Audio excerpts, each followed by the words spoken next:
sommes en train de vivre la plus grande crise du système capitaliste depuis les années 30 du siècle passé. Et c'est une crise qui a plusieurs dimensions. Il y a une crise financière, bancaire, économique, mais aussi alimentaire, climatique, de gouvernabilité.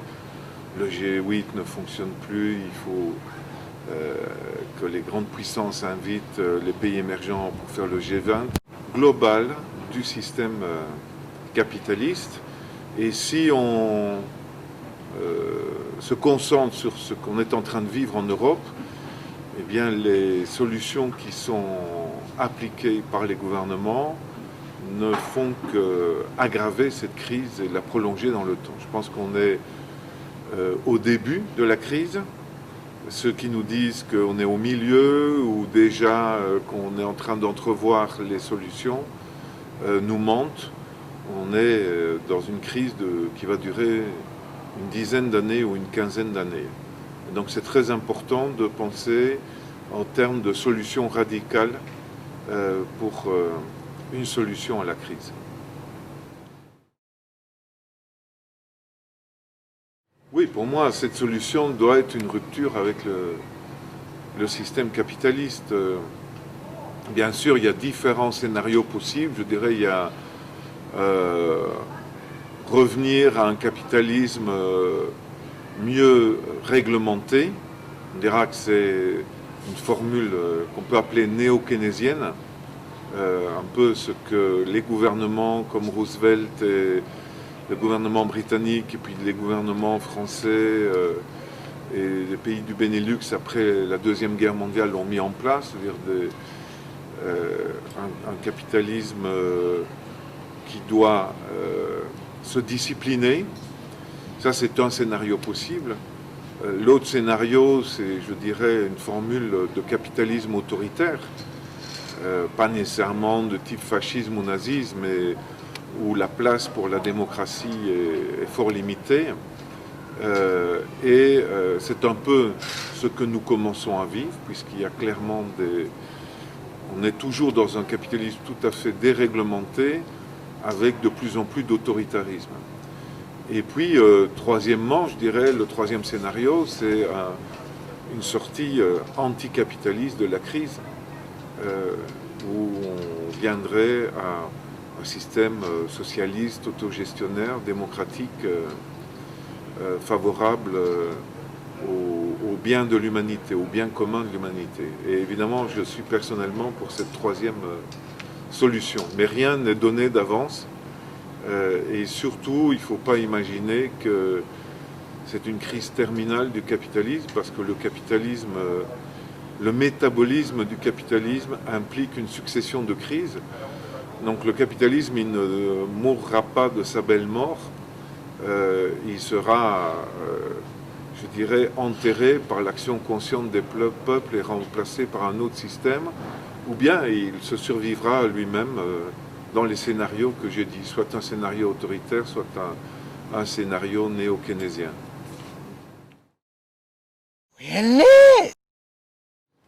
Il est clair que le système de la dette va de pair avec le système capitaliste. Le système d'aide, je dirais, permet un transfert massif de richesses produites par la majorité de la population vers les détenteurs de grands capitaux qui investissent dans la dette publique ou dans la dette privée. Et en fait, l'histoire de l'humanité, comme le montre un historien de l'économie qui s'appelle Graeber, il a une formule pour dire l'histoire de l'humanité des 5000 dernières années sont basées sur le système de la dette. Et je pense qu'il a raison, oui. La dette peut parfaitement se prolonger. J'ai expliqué que cet historien Graeber parlait de 5000 années de dette. Évidemment, ce n'est pas 5000 années de capitalisme, puisqu'il commence avec la civilisation mésopotamienne. Ceux qui se souviennent de leur cours d'école primaire se souviennent du code d'Hammurabi, et de l'empire mésopotamien et des tablettes de la dette. Et donc, d'un système à l'autre, le système antique, puis le système féodal, puis le système médiéval, la dette a toujours joué un rôle fort important. Et des révolutions ont eu lieu pour réagir contre une dette qui pesait beaucoup trop lourd. Je pense à la démocratie athénienne est née notamment avec Solon qui s'est battu pour l'annulation des dettes. La Révolution française de 1789, ça a été aussi une révolution qui a été accélérée, le mouvement révolutionnaire, par le poids de la dette publique. Et aujourd'hui, on arrive à une situation aussi d'un énorme endettement qui peut produire des réactions populaires extrêmement importantes. Maintenant, comme le système capitaliste peut perdurer dans le temps, le système de la dette peut se prolonger dans le temps aussi. Ça va dépendre de la réaction de la population et de sa capacité à se débarrasser du fardeau de la dette.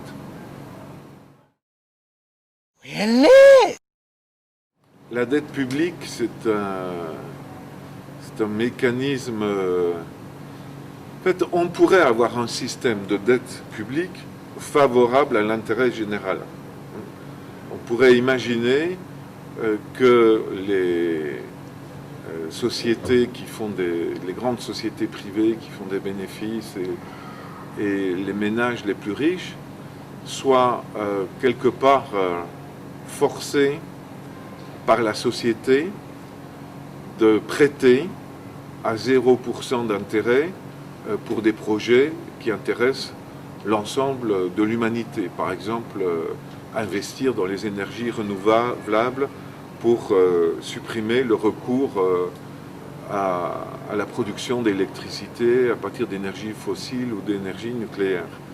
Ça, c'est un schéma possible. On pourrait avoir donc une dette publique qui sert l'intérêt général. Mais ce qu'on a, c'est une dette publique qui sert des projets qui sont tout à fait favorables aux classes dominantes et aux sociétés privées, et où les États financent finalement le remboursement de la dette en augmentant les impôts payés par la majorité de la population, notamment les impôts indirects comme la taxe sur la valeur ajoutée, et puis aussi en privatisant des entreprises stratégiques et des services publics pour les vendre au privé et avoir assez d'argent pour pouvoir rembourser la dette publique à ces mêmes sociétés privées, à ces grandes banques, etc.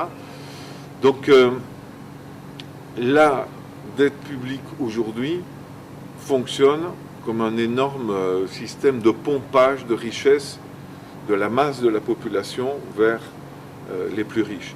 Puis il y a aussi la dette privée, évidemment, la dette des ménages, la dette hypothécaire, qui sert aussi à enrichir les sociétés hypothécaires, les grandes banques privées qui exploitent la population.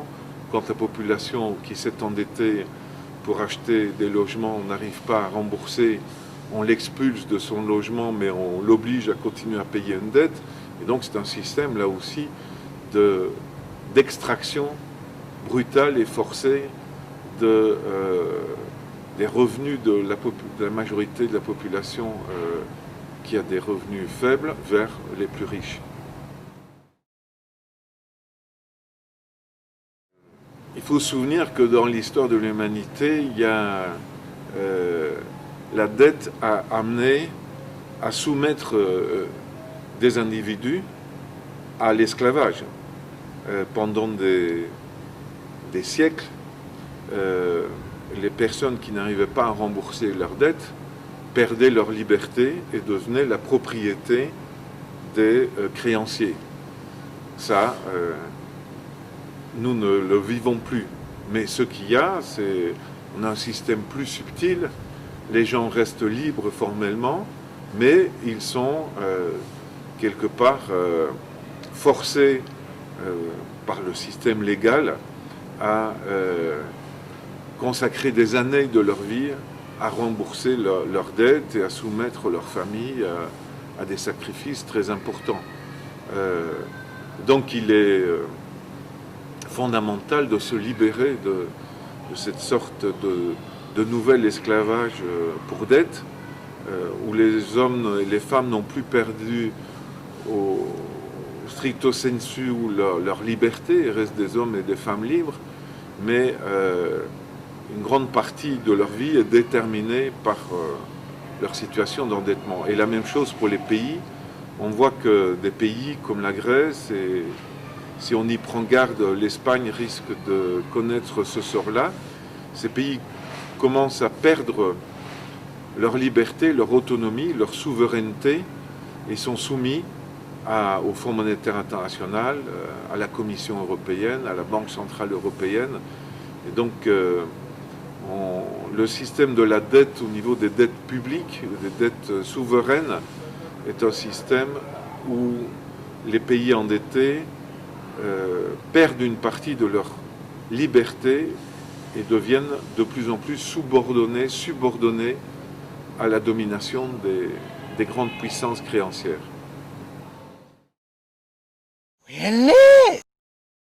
En annulant les dettes. Il faut dire à un moment donné, je ne te paye plus les dettes. Si les dettes sont illégitimes, si le système a été construit d'une manière à amener des États, les pouvoirs publics et les individus dans le piège de la dette, pour sortir du piège de la dette et du cercle vicieux de la dette, il faut briser le cercle vicieux en disant nous répudions les dettes illégitimes, les dettes illégales, les dettes odieuses. Au cours des siècles et des décennies précédentes, il y a eu des multiples cas d'annulation de dettes, et notamment par l'action résolue de pays et de populations qui ont dit nous ne voulons plus payer une dette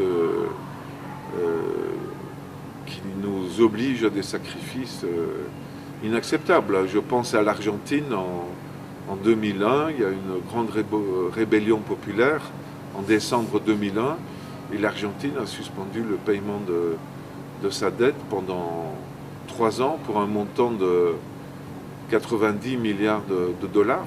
Ça reste dans l'histoire la plus grande suspension unilatérale de paiement. Et l'Argentine a, au bout de 3 ans de suspension totale de paiement, imposé une réduction de sa dette de 65%. Et s'en est assez bien tiré. On pourrait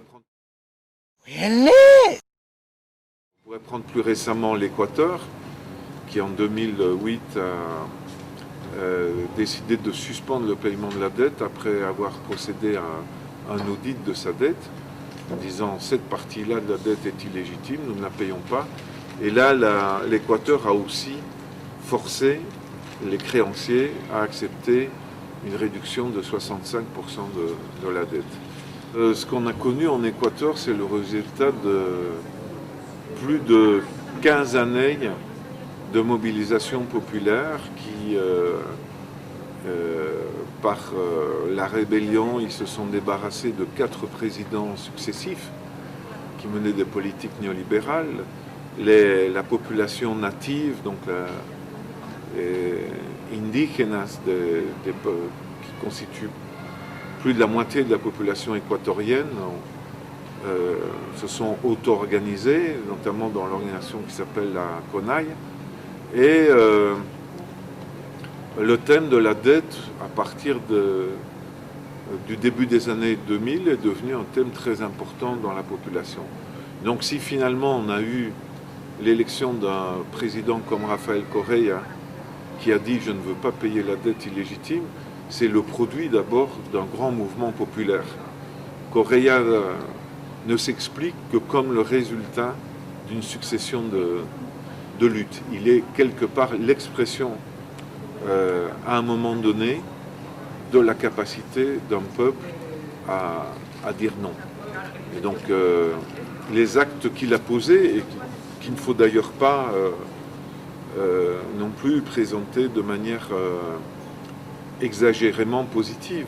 Rafael Correa, on peut faire une série de critiques de la manière dont il gouverne. Il ne faut pas le présenter comme la solution à tous les problèmes.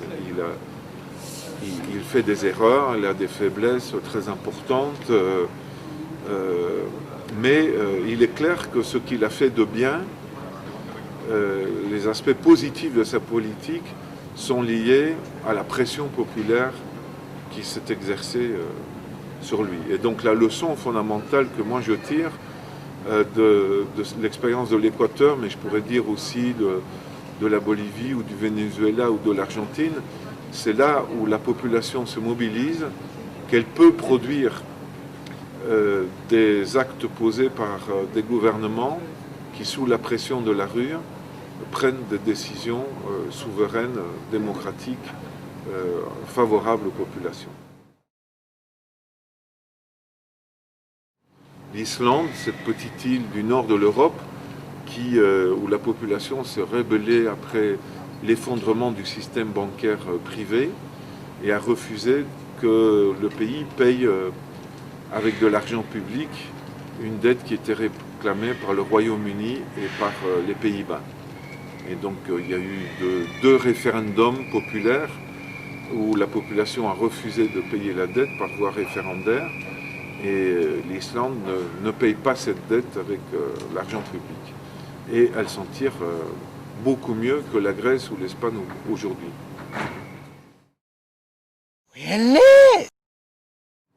La dette odieuse, c'est une dette qui a été contractée par un pouvoir qui n'a pas consulté la population pour s'endetter, pour des projets qui ne servaient pas l'intérêt général, l'intérêt de la population, et dans un contexte où les créanciers savaient très bien quelle était la nature de cette situation. Donc il y a 3 critères qui définissent une dette odieuse. Et bon, ça peut être la dette contractée par un régime militaire contre l'intérêt de la population, mais si je prends un exemple tout à fait moderne, je dirais que les dettes contractées par la Grèce, le Portugal ou l'Irlande à l'égard de la Troïka sont des dettes odieuses, parce que ce sont des dettes.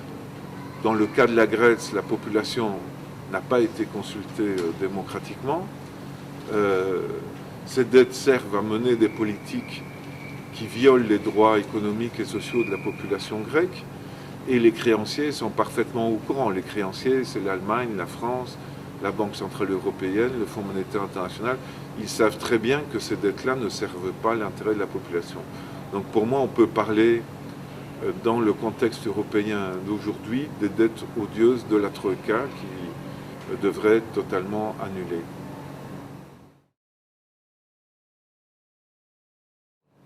C'est une solution indispensable, il faut. Il n'y a pas d'autre solution. Je veux dire, accepter de continuer à payer une dette odieuse comme celle qui est imposée aujourd'hui à la Grèce va amener la Grèce dans une spirale descendante avec dégradation des conditions de vie de la population. Donc il faut absolument refuser, en ce qui concerne la population grecque, refuser de payer cette dette. Et c'est parfaitement possible, oui. Donc la Banque mondiale, là, je dirais, elle a un rôle tout à fait clé par rapport aux pays les plus pauvres, les pays d'Afrique, une partie des pays d'Asie, les pays les plus pauvres, par exemple de l'Amérique centrale et de la Caraïbe. C'est une institution mondiale complètement dominée par les États-Unis et les grandes puissances. La Banque mondiale a un rôle tout à fait secondaire à l'égard des pays les plus industrialisés. Là, le rôle pour domestiquer les peuples des pays du Nord revient au Fonds monétaire international, qui lui aussi est dominé par à la fois les Américains et les Européens. Et ce sont des institutions en fait qui n'ont de force que dans la mesure où les gouvernements reconnaissent le pouvoir de cette institution. Dès qu'un pays dit au FMI « je n'ai pas besoin de toi, je ne reconnais pas ton autorité », le FMI ou même la Banque mondiale n'ont pas le moyen d'envoyer une armée pour imposer leur volonté aux pays endettés. Et donc, quelque part, il faut prendre conscience que ce sont des institutions néfastes, antidémocratiques, qui sont des instruments au service des grandes puissances, mais en même temps, leur force vient de la docilité des pays qui se soumettent à leur volonté. Dès que des pays disent je ne me soumets pas à la volonté du Fonds monétaire international ou de la Banque mondiale, ils peuvent parfaitement s'en sortir. Et donc on a pas mal d'exemples dans les 20 dernières années de pays qui ont dit nous ne voulons pas de l'aide du FMI, nous ne voulons pas de l'aide de la Banque mondiale, ou même qui ont décidé de sortir de la Banque mondiale ou du FMI. Par exemple, dans les dernières années, la Bolivie, l'Équateur et le Venezuela ont décidé de quitter le tribunal de la Banque mondiale en matière de litige sur les investissements. Et ça va beaucoup mieux pour ces trois pays depuis qu'ils ont pris cette saine décision. Ils sont toujours membres de la Banque mondiale, mais ils ne reconnaissent plus l'autorité du tribunal de la Banque mondiale. Et ça, c'est une très bonne chose.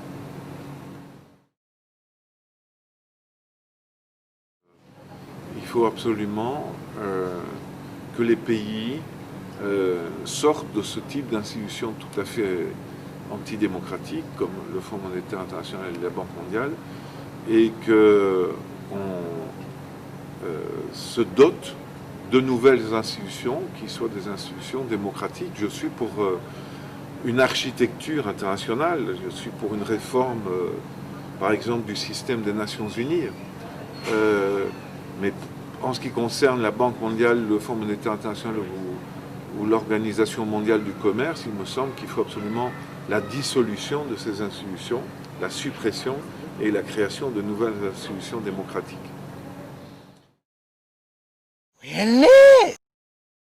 Bien sûr, le mouvement des indignés, le mouvement Occupy Wall Street, Occupy la City à Londres, ce sont des mouvements qui sont nés au cours de l'année 2011 et qui commencent à prendre conscience exactement de comment fonctionne le système, comment la banque privée en partie domine toute une série de décisions, comment des institutions internationales comme le Fonds monétaire international, la Banque centrale européenne, la Banque mondiale sont au service des intérêts privés du 1% le plus riche de la population qui domine les grandes sociétés privées, les grandes sociétés transnationales.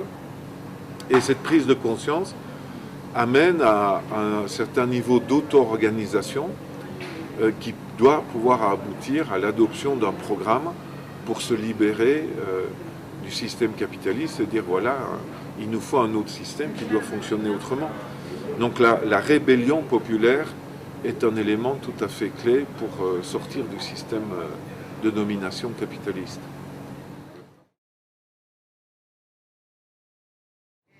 Oui, il y a une grande confusion qui règne encore en Europe. Quelque part, je pense qu'on est dans une situation un peu comparable à celle de l'Amérique latine à la fin des années 1980. Il faut se rappeler qu'il y a la crise de la dette a éclaté en Amérique latine en 1982 et qu'on a commencé à appliquer des plans d'austérité extrêmement durs sous la conduite du Fonds monétaire international et de la Banque mondiale, un peu comme on est en train de le vivre aujourd'hui avec la Grèce, l'Irlande, le Portugal, l'Espagne.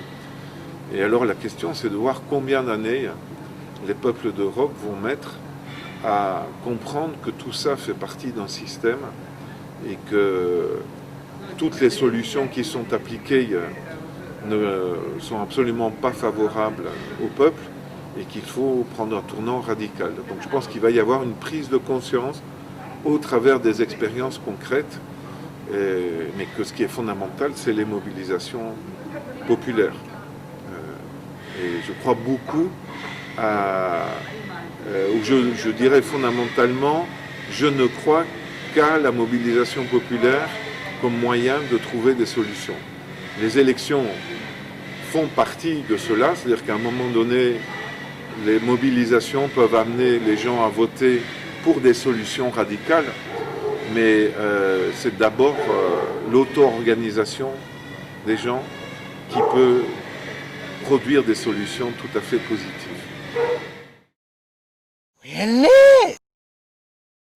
Il faut participer aux actions collectives, il faut participer à un mouvement comme le KINCM et les indignés, l'audit citoyen de la dette qui se met en place ici en Espagne comme elle se met en place dans une série de pays européens. Il faut, en tant que citoyen, se rendre compte qu'on doit prendre en charge soi-même la solution des problèmes en s'organisant avec ses voisins, avec ses collègues de travail, si on est chômeur avec les autres chômeurs et le reste de la société, il faut s'organiser à la base et se poser toutes les bonnes questions pour trouver les bonnes solutions.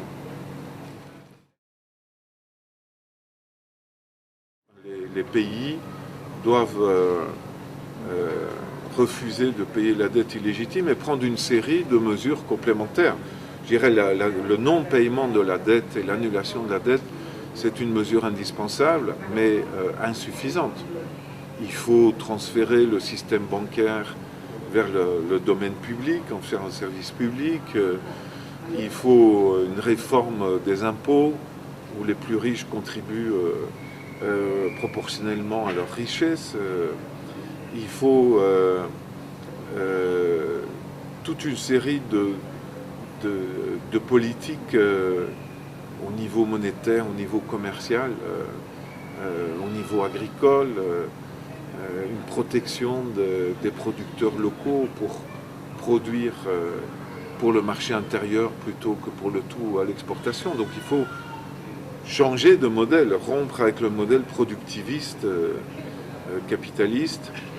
Donc résoudre le problème de la dette est fondamental, mais ça ne résout pas toutes les questions. Il faut, y compris, s'attaquer au problème de la domination patriarcale de la société. Il faut une démocratie radicale. Il faut toucher aux différents aspects de la société. Mais il faut commencer par quelque part, et la question de la dette est un des points centraux pour rompre le cercle vicieux de la domination.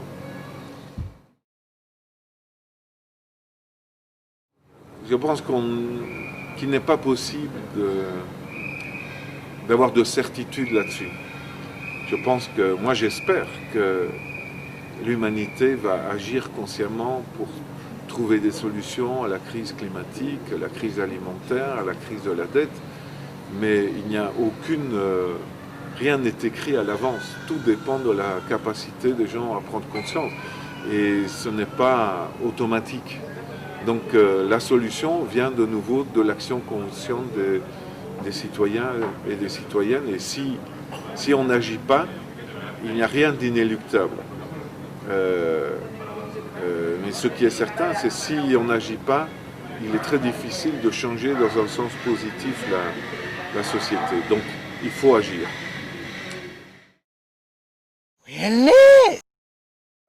Nous ne vivons pas dans un système démocratique. Un système démocratique, ça implique que l'ensemble des citoyens, ou la majorité des citoyens qui veut participer à la décision politique, puisse pleinement jouer son rôle. Dans notre système actuel, il y a une manipulation de l'opinion publique, il y a une limitation des droits d'organisation. Les gouvernements sont soumis aux impératifs des grandes sociétés privées. Donc nous vivons dans des sociétés juste formellement démocratiques, mais sur le fond, elles sont fondamentalement antidémocratiques. Et donc il faut changer ça et avoir une démocratie réelle, véridique. Et ça passe par l'auto-organisation de la citoyenneté. Ok.